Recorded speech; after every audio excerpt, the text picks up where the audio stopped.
Hey everybody. All right, it's been a little while. So I'm going to stop promising to upload regularly because I'm going to tell you something. I'm going to let you in on a little secret. And dare I say it's an INFJ secret.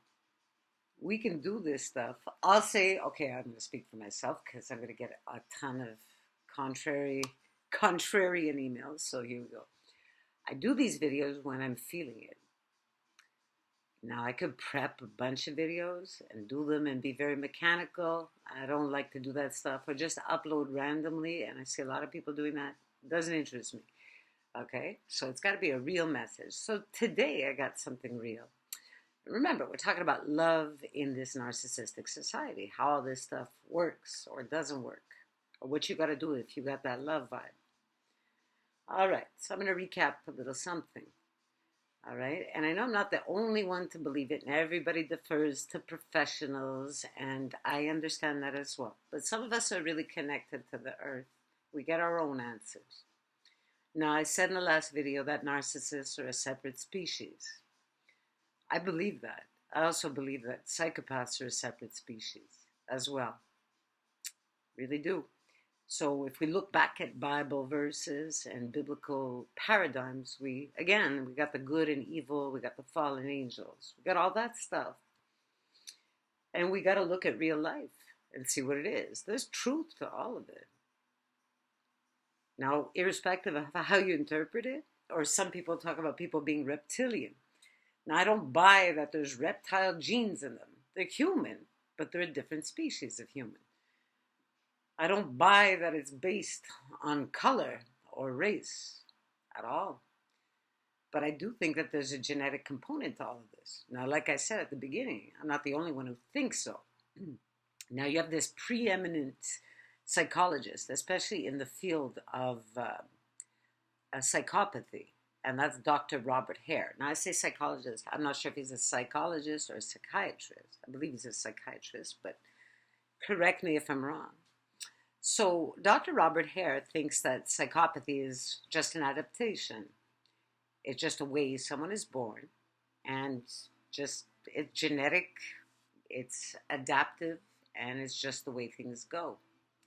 Now we all talk about history repeating, right? We look at how brutal certain things in our society are today. I'll give you an example. Like I was reading this story about Devon Miller. Devon Miller was this young man who was nearly beaten to death by a cop and his brother back in 2016. All right. Now, Devon has a story, and the cop and his brother have another story, and they're finally getting to the bottom of it. The bottom line is this: took a metal rod, beat the guy senseless. Guy lost an eye and lost vision in the other eye, had a bunch of bones in his face broken.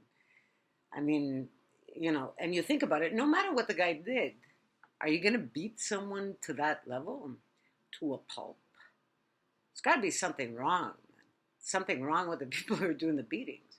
Then we get all these stories about these little kids who have either committed suicide or been killed in school. And I'm talking about these Canadian kids, all right? Like one was in Hamilton, Ontario, a few months ago. A boy was getting bullied in school. Now, he was the type of kid to defend other kids, all right? He was a good kid. So somehow he's getting bullied in school, and he calls his mom. He says, "Mom, today's a bad day. Come and pick me up." And the kid was killed in front of his mother. Now, I don't know all the details. She was approaching him, and this was happening. But this lady's life is stained, okay? And you think about it. Now, there were children that were killing children, and children don't know any better. Bull, man. Bull. You can see it in the schoolyards. You could see it from the time they're really small. Who's who. Now, part of it, to me, definitely a genetic component. Definitely nature, nurture, they work together. Okay, maybe there's a genetic component, and depending on what the family is like, it expresses itself or it doesn't.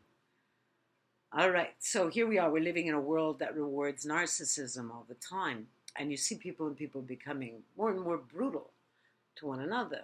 Now, if you're not that way, all right, if you're the type of person, like I said, and I call it, you could label it Bob or Sam, it doesn't really matter.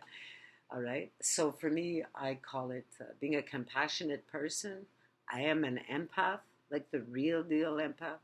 I'm an INFJ But again, you know, those tests aren't the most valid. You might take the test and be something else one day. You know what I mean? So it's not that I want to label myself to, you know, define myself as being so different. It's just this is who I am. Everybody is who they are, right?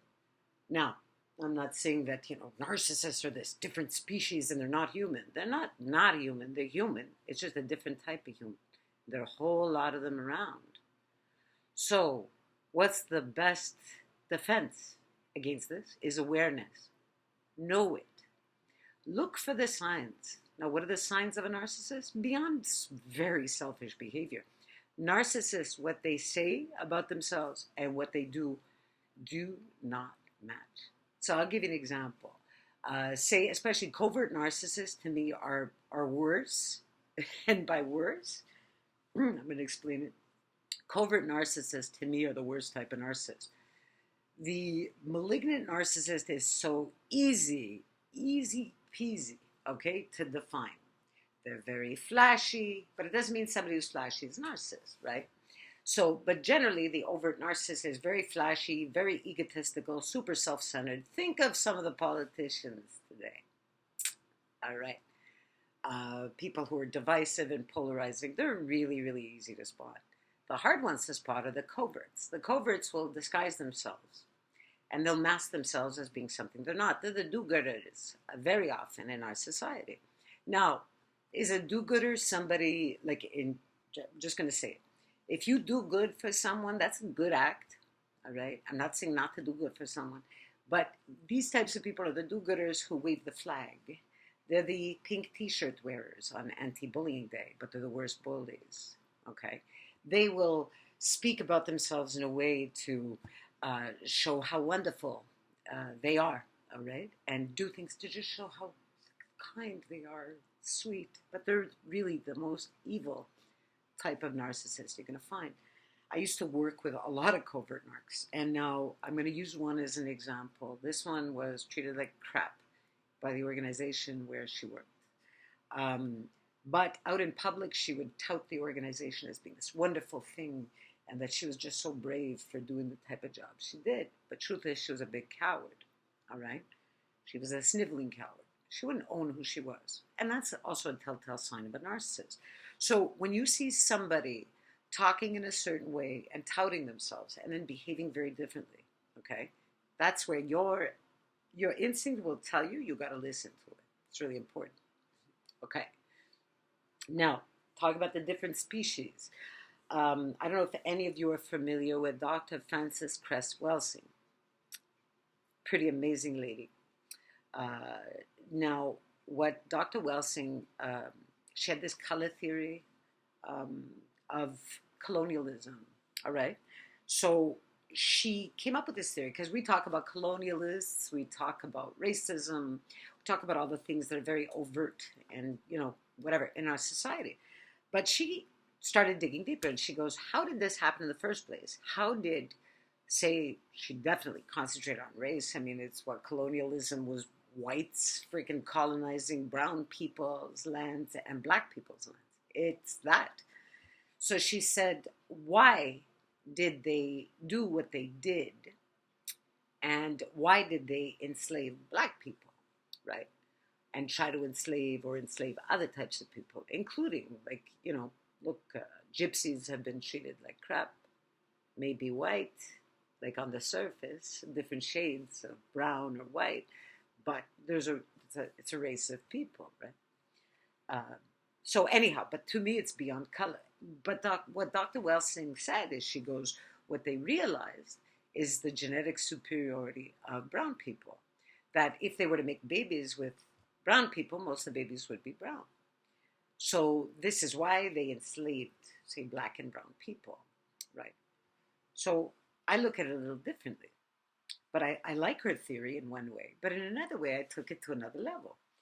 And the way I look at it is this.